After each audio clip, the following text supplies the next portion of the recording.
Once again, I'd like to give a shout out to my members. I shan't name you all because we'd be here all day. Thank you guys so much for all coming in to support the channel. And if you guys enjoy the content I make, consider becoming a member also. You'll get access to all sorts of exclusive perks, including the Dominion War month-by-month breakdown, as well as access to the members' Discord server. So consider pledging your support to the channel. This is the Rasilak class light cruiser. Now I suspect it's called Rasilak, but I've never really heard it spoken. It's one of the more obscure classes. If you can think of a better way to pronounce it, let me know.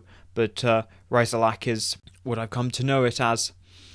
In real life, it was a product of the Armada games, and has seen use throughout all of them, and is actually in the Armada 3 mod for Sins of a Solar Empire. It's probably amongst one of the most well-known of the sort of beta canon Cardassian ships.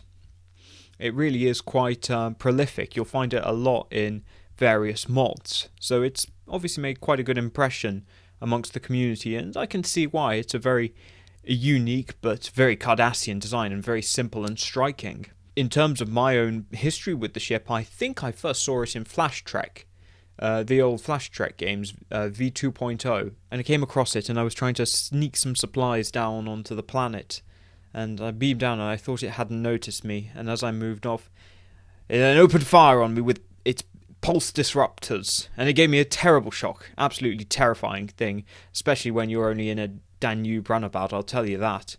Really quite a ferocious and quite a fearsome ship, particularly when you're not that big. But that's my history with it.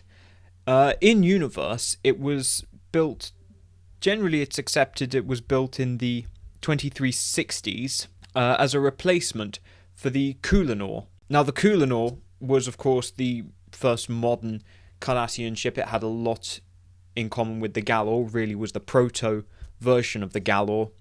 But the Kulanor as a light cruiser, both the cruisers of the Border War were more generalized, but the Kulanor especially so, and they were designed to be used in small pods of mixed ships. And at the end of the Border War, they bring in a new set of linear tactics. So whereas before with pod tactics, where you'd have two very different classes to cover for each other's weaknesses, now you have more specialized formations that will be deployed to perform a specific task and will be specialized towards that. There may be some variation, so it will generally be composed of two different classes, but they will both have a similar traits and qualities, so one won't be leaving the other behind. They'll more complement rather than contrast with each other, which is the difference between pod and linear tactics. Linear tactics are also larger, consisting of about 7 ships.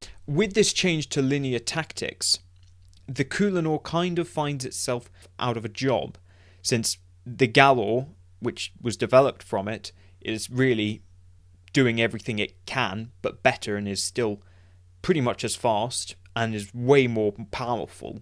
And so it really finds itself squeezed out. It's really reasonably capable, but when it comes to engaging other large capital ships, the Kulanor is simply too small and too light.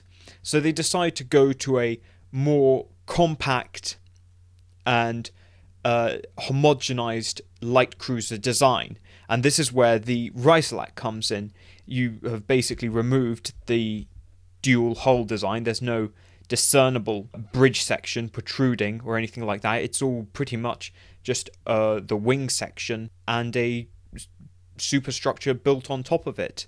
It's also interesting, it would introduce the quad tail fin layout, with the Galor taking on most of the general combat duty. The Rasilak was then developed to be more specialized as a hunter-killer, so it's a much more specialized and focused design. Now I mentioned the quad tail fins. Now the tail fins on Cardassian ships are symmetrical warp governors. You see it on the NX class, which helps balance the warp field. And this is because, of course, on the Cardassian ships, The warp engines are in the forward set of wings for the most part, and so you need to have these rear tail fins to essentially help stabilize the warp field. Now, having 4 of those gives you actually quite a bit of maneuverability in the warp field, which is important for the Rasilak's work because it is a pursuit vessel. And so, in terms of its specialization as a really hunter-killer, it's a light cruiser, but it much more takes on the role of a heavy destroyer. It's there really to hunt smaller attack ships rather than take on anything larger. Its primary weapon is a set of twin pulse cannons, and these are quite unusual for Cardassian ships. Though the Kulanor did mount them, on later models they were removed because the Kulanor wasn't deemed to be that maneuverable. But with the Rasilak, it sees a huge increase in its thrust-to-weight ratio, and it has very impressive maneuverability. So pulse cannons then do become a very realistic option for engaging enemy ships, and particularly when your role is engaging small attack ships, you want to pack as much of a punch per shot as you possibly can. It also gives it quite good striking ability against larger vessels as well, because it's high damage per shot. Now, in terms of its history, it would be deployed along the border with the demilitarized zone. You obviously had Maquis attacks against Cardassian ships, and the Galors, particularly the earlier models, struggled against Maquis ships. But when they deployed Rasilaks to the border, the Maquis really quite quickly learned to give it a wide berth. It was not something they could effectively take on because they were in small ships, which the Rasilak was designed to hunt. So in that respect, it did a good job of actually keeping the Maquis at bay, although it could only do so much due to the political constraints. It will then see significant use in the Dominion War. It was absolutely vital as a skirmisher, patrol ship, and a raider.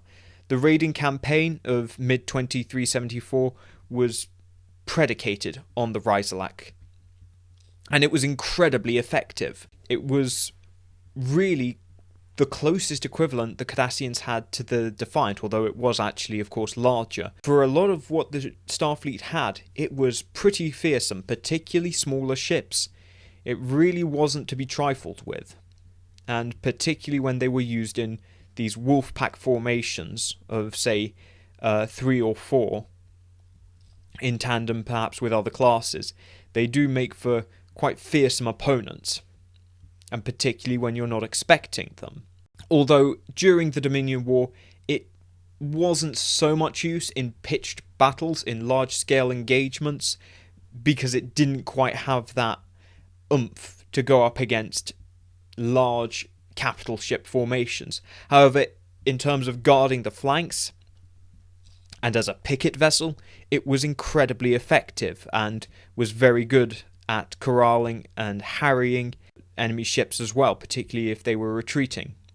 It would be making most of the engagements against a retreating fleet, and you'd see it quite a lot in the build-up to a battle, though you wouldn't necessarily see it in the battle itself. It would retire and hang on the flanks, stand by to either cover the retreat or drive home the advantage in a pursuit.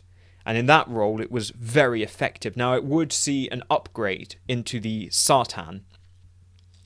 The Sartan is really effectively a refit of the Rasilak platform, and I will cover it separately because it's a late war refit, but it is effectively based on the same technology. So in that respect, it will actually see quite an impressive life, despite it being a 2360s ship. Quite an impressive ship, and absolutely terrifying to those small ships. And while you might not worry about it so much if you're on a mainline cruiser, if you're on a smaller destroyer or frigate, you might think twice about engaging this one.